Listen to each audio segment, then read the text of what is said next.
Hello, boys and girls. So I hope I have everything I need for today. We are learning the letter P, and we know it's our Pippa Pig. And so we are going to be looking at some pictures of things that start with the letter P. The letter P is like at the piano sound spelling card. Letter P says P, P. So you're listening for the P sound at the beginning of these pictures. So thumbs up or down. Do you hear it? Pencil, pumpkin, pan, puzzle, pillow, pen.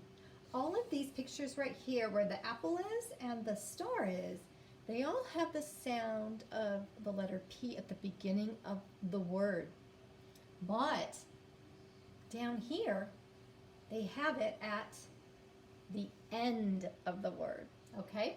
So this is a bucket, and in there is some sap. Do you hear the P at the end of the word sap? Sap. I hear it. My lips go together to make the P at the end of sap. And then here's a word that actually rhymes with sap, is a map. Map. You hear the P at the end of map? The ending sound in the word map is a letter P. And the last one right here, we have a mop.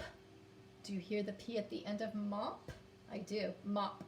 Okay, so now we have some words down here, and our puppet is here to help me with sounding out some words and doing some blending. Are you ready? Okay, so he's gonna do all these sounds for you first, and you're gonna listen. So he's gonna do the P sound. And then the A is ah, and then See if you know that word. Let's listen again. P, ah, p, am, p, am. Is it Pam? Pam, that's the name of a girl, and that's why there's a big capital P at the beginning of Pam, right? Okay, we have another one to do. This word has 3 sounds in it, so I'm going to do this first sound first. Are you ready? Okay, so it's an M, so we're going to go and then app, app, app, map. Is it a map? It is the word map, and that's what a map is right there. A map tells us where we can go, right? We learned that before. And then we have this word. This word also has 3 sounds. So the first is an S. So S says S, and then app, app, sap. Is it sap? Sap. And sap is what comes out of this tree. I'm going to be reading you a book soon about a tree and a story with the word sap in it. Okay. So now over here we just have the new word that we have is the word A. It's one of the easiest words to read. So this is the word A. Okay, I'm going to read it in a sentence, and it says, I look at a map. I look at a map. Can you read that sentence with me?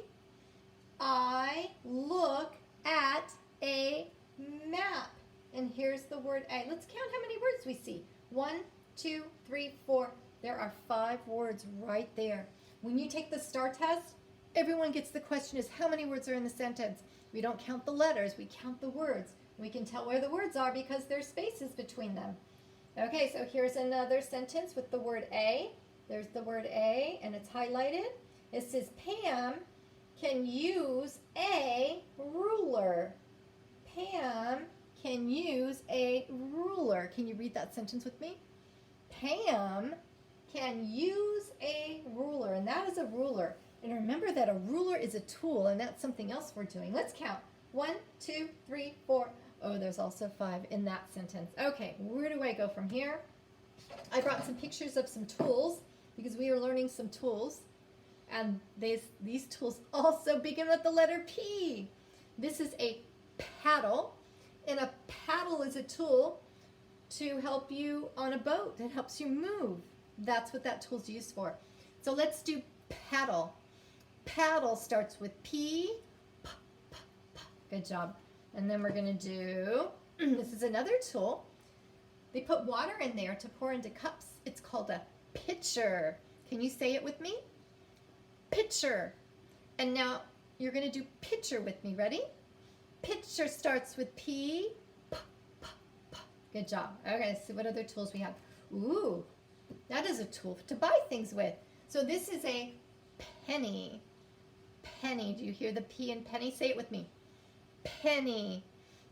Let's do penny. Do it with me. Penny starts with P. P, P, P. Some of you are so good at doing this chant.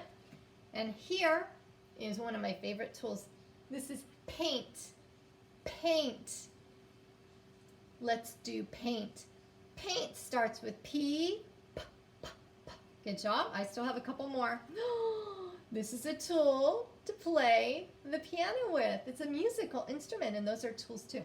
Okay, let's do piano. Piano starts with P. P, P, P. I have one more. Ooh, that is a plate. Plate. Do you hear the P at the beginning of plate? Let's do plate. Plate starts with P. P, P, P. Good job. Okay, so I think I want to read you a story. Okay, so I'm going to do this story. This is one of my favorite Eric Carle stories, and there are so many tools in this story. It's called My Apron by Eric Carle. And I'm going to read, and then I'll show you the picture. My Uncle Adam wears a white apron. The apron has a big pocket in front. He is a plaster. I want a white apron with a pocket, and I want to help my Uncle Adam. So let's look at this picture. So he's got a tool here, right? His apron is a tool. Those are tools to keep you, to keep all the stuff off of you, right? It keeps you clean. That's the word I'm looking for. So my Aunt Elizabeth measures me. She cuts a piece of cloth and sews an apron with a pocket for me. Look at the tools she's using. So she needs this right here. And this tool is measuring tape, and it tells how long it's going to be. And she's got scissors here to cut, right? And then over here she's sewing it, so she needs a needle and thread. She's using so many tools to do the project. Thank you, Aunt Elizabeth. I love my apron. So here he is, and his apron is finished. In the morning, my Uncle Adam and I go to work. Ooh, look at the tools he has. So he's got a ladder. A ladder is a tool to climb, right? We climb with the ladder, and he's got a bucket to hold things with them, so he's got lots of tools. First, we mix a batch of plaster. Then my Uncle Adam asked me to carry the plaster up to the top floor so he can plaster the chimney. So let's look at some of the tools we see. If we look really close here, I can see a shovel. I think I'm too high. A wheelbarrow. There's another bucket, and he's got some tools right here. And even the little boy is holding a tool. And we still got the ladder as a tool way up high. I hope you can see all this. All morning I carry plaster up the stairs to my Uncle Adam. So here he is, and he's got his bucket right there. That's his tool. So now the little boy has a tool too. Thank you, says my Uncle Adam. You are a good helper. So it looks like he's plastering some cement in there. And then he's handing him a tool right here. At lunchtime, my Uncle Adam and I sit down and eat and talk. Oh gosh, tools, lots of tools. So we can see a basket. That would be a tool to carry food. Lots of tools here. I don't see any forks or spoons, but I see a thermos. All afternoon, I go up and down the stairs to carry plaster to my Uncle Adam. I am a good helper. So let's look right here for some more tools. So he has a tool right here. He puts the plaster on the wall. He's got another tool here. And that's his job, to go up and down the steps to take the tools up to help his uncle. Late in the afternoon, my Uncle Adam and I go home for supper. They are hard workers. And next year, I will help my Uncle Adam again. Then I get a cap, just like my Uncle Adam. And Eric Carle is a famous author. He wrote many, many books. I'm going to be reading more throughout the year. And this story, Eric Carle, is about Eric Carle when he was a little boy. So it says, I'm going to read this real quick. Dear friends, my apron, this is by Eric Carle. Dear friends, my apron is a true story that happened when I was 8 years old. I had a couple of days off from school and visited my Aunt Elizabeth and Uncle Adam. They had no children of their own and were happy to have me around. My aunt was always gentle and talkative, as my uncle was gruff and tight-lipped. But when he did speak, his booming voice could be heard for miles. Yet underneath his roughness was a kind man. I had visited my relatives often before, but this was the first time that I noticed my uncle's apron. And right away, I took a fancy to his big white apron with the pocket. I remembered how proud I was of my very own apron and how important I felt to help my uncle with his work. Sincerely, Eric Carle. So that's the author when he was a little boy. So lots of people write about themselves in stories when they grow up. And I did bring a couple tools with me. So this might be a tool that he would have. It's a wrench. And then, did you know that your eraser is a tool? Your eraser is a tool to erase mistakes. And even a rubber band is a tool to hold things together. Okay, so lots and lots and lots.